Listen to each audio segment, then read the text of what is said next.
Good YouTube, Quinn Wade. Coming to you with that instant basketball analysis on the Analysis Playground on YouTube. Exclusively on there, of course, forever. And we're going to talk about how the Golden State Warriors got to win 131 to 126 versus the Wizards. The Warriors go to 36 and 38 and 21 and 15 at home. And then the Wizards go to 17 and 56, 6 and 30 on the road. Golden State wins the season series 2-0. They played them twice this season and was able to beat them both times since this one is one that they won also. And since the Wizards won't be making the playoffs or the play-ins and they won't be making the NBA Finals, they'll see each other again next season. Golden State got off to a decent start. They went 38 to 25 in the first quarter against the Wizards. The Wizards won the second quarter 35 to 34. They won the third quarter 34 to 20, made it hard and difficult for the Warriors to win, but they ended up getting it done with a 39 to 32 fourth quarter to win the game. Leaky Black for the Washington Wizards. Let's talk about them first. He had 4 points. He went 2 of 9 from the field and 0 of 3 from the three-point line. He had 8 rebounds, 4 assists, no turnovers, and a steal. He also had 2 offensive rebounds, 3 personal fouls, and was a -8 and plus minus. He just couldn't make a shot, even if it was near the paint, near the rim. They gave him good looks and good opportunities. He could not take advantage of it. Alexandre Sarr, I don't know what he was out there doing. And he took some tough shots, and he took some shots that wasn't even necessary. And he ended up going 3 of 10 from the field and 1 of 4 from 3. He also went 1 of 2 from the free throw line, so he couldn't really make anything. He had 8 points in 23 minutes. He had the most rebounds on the team, which was 9. He did have 3 assists, 1 turnover, and a block. He also fouled out in this game, which is crazy because you wouldn't think the Warriors would be a team that can do that to a guy like Sarr, but it ended up happening in this one. He also had 2 offensive rebounds, but Carlton Bub Carrington had the 3 ball going, and if he can hit that shot, he can be a quality player in this league. He went 4 or 5 from 3. He also hit some shots near the basket and finished 6 of 10 from the field for 16 points. This is the kind of player he's going to be. He did have 5 assists and 2 rebounds and 3 turnovers and 2 personal fouls and a -5 and plus minus. If you can get more games like this from him, he can be a starter. But if you don't, that's a guy that you have as a guy coming off your bench. Bilal Coulibaly has been scoring real well lately. He had 21 in this game in 19 minutes. He went 8 of 16 from the field, 4 of 9 from 3, 1 of 2 from the free throw line. He had 6 rebounds, 2 assists, no turnovers, and a block. One of his rebounds was offensive. He had no personal fouls and was a -7. M plus minus, really efficient. Chose his shots real well. And he did a good job of playing his part, which is being the guy that can space the floor and attack the basket and also try to keep the offense going by making an extra pass or spacing the floor a little bit. Trey Johnson, I like him. The only thing he didn't do well in this one was he went 1 of 5 from 3. He's known for his three-point shooting and his jump shot. He was able to hit some mid-ranges and stuff like that, but he couldn't make the threes really that much in this one. He did get 1 rebound, 1 turnover, 2 personal fouls, and was a -11 and plus minus. Anthony Gill, 25 minutes, 14 points. He went 7 of 9 from the field. He missed his only 3. He had 1 rebound, 3 assists, 1 turnover, 2 steals, and a block. He had no personal fouls and was a 0 and plus minus. Good defense by him. Good attacks by him. Didn't settle for the perimeter, shot a lot. He felt like he can get the shots that he wanted when he wanted, and he was able to get it done. Justin Champagnie, 25 minutes, 6 points. He went 3 of 8 from the field, 0 of 4 from 3.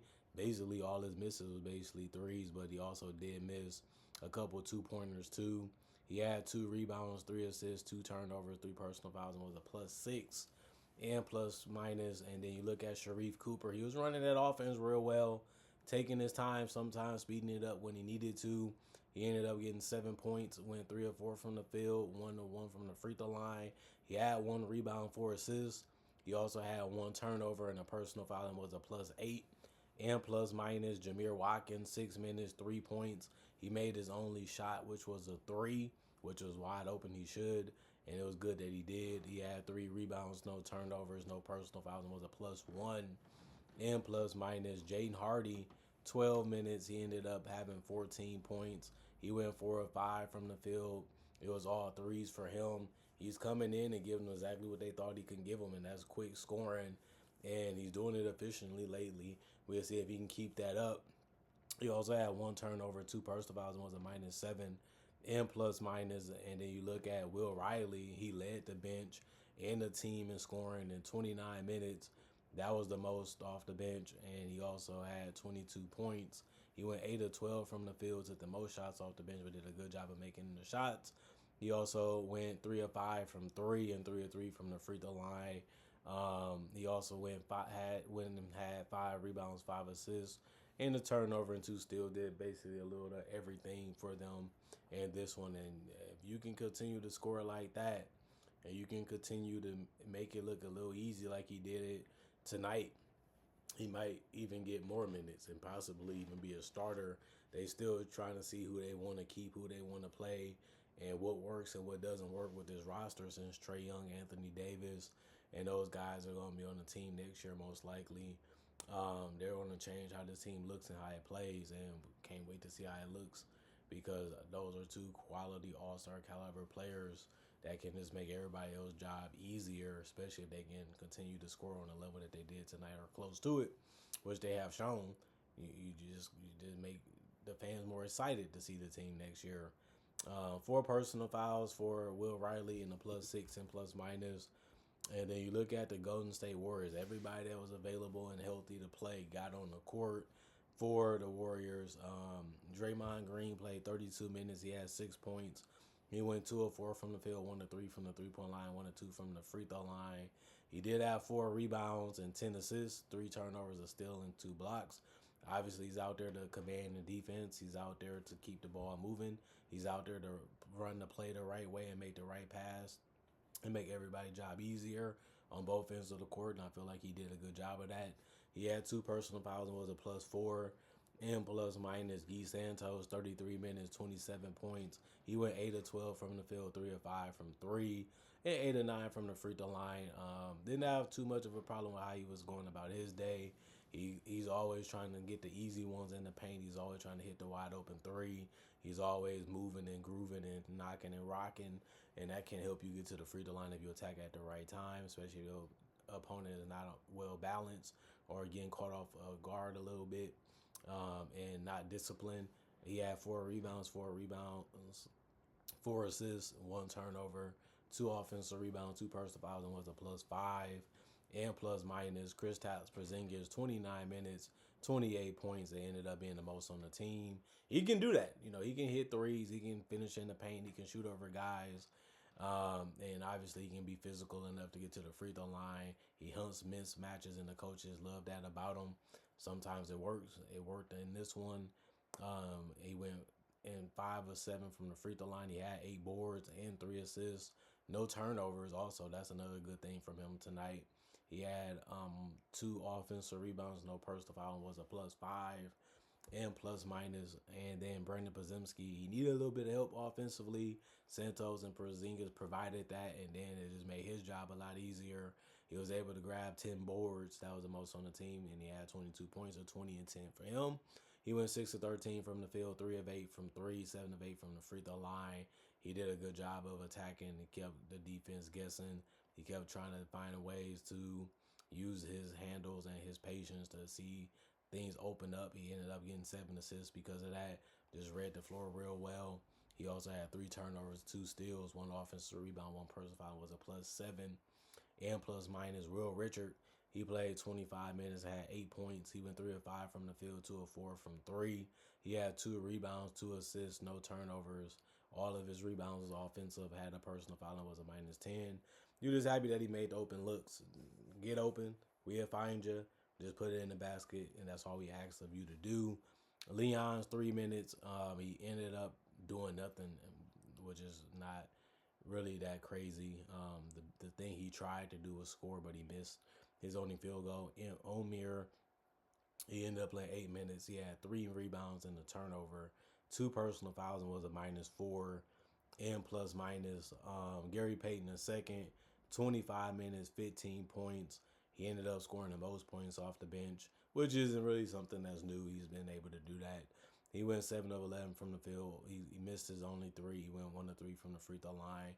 He's always moving out the basketball. He's always cutting. He's always getting out in transition.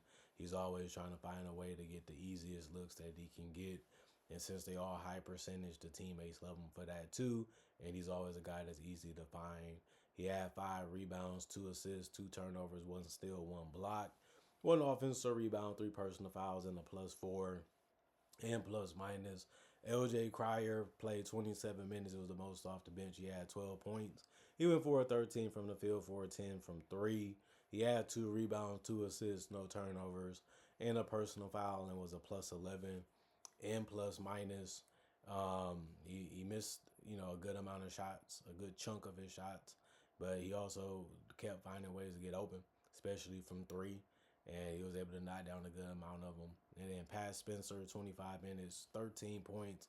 He went 5 of 9 from the field, 1 of 2 from 3, 2 of 2 from the free throw line. He had 5 boards. He had 2 assists, which was good. And he also had 2 turnovers and a steal, 1 offensive board, 2 personal fouls, and a +3 and plus minus. I like what he was able to do. I like his shot selection. I like the fact that he knew when to attack and knew when to throw the ball away to somebody else. He knew exactly what he needed to do when he was out there. He seen it, made it happen, and you can't really be mad at him because they needed him to produce, and he came in and was good this entire season, and knowing when to pass, knowing when to score, providing inside and outside scoring, and he did it again tonight. 52% from the field for the Warriors, 53% from the field for the Wizards. Both teams shot 43% from 3. And then 77% from the free throw line for the Warriors on 31 attempts. 10 for the Wizards. They took 10 free throws, only made 80% of them. That's good. But that's 21 more free throws for the Warriors. It's hard to win a game where you're shooting them basically identical, but you're giving up that many more free throws. It's going to be hard to win a game that way, especially on top of that. You got out-rebounded and out-assisted. 43 rebounds to the Wizards, 38. 32 assists to the Wizards, 29. 12 turnovers to the Wizards, 11. Both teams had 5 steals. Both teams had 3 blocks. 9 offensive rebounds for the Warriors compared to 5 for the Wizards. 34 defensive rebounds for the Warriors, 33 for the Wizards. And then 14 personal fouls, which is good for the Warriors, and 23 for the Wizards. Wasn't something that was crazy. It's about average for what a team does, but significantly less to the team they was playing against tonight. Obviously, the rebounding, the passing, and the ability to shoot that many free throws came in handy for the Warriors to be able to close this one out and get the win. Other than that, comment, like, subscribe, share the notification bell to get that analysis when it first come out. Y'all stay blessed up. Y'all stay good. Peace. And I'll see y'all later today, hopefully with more analysis.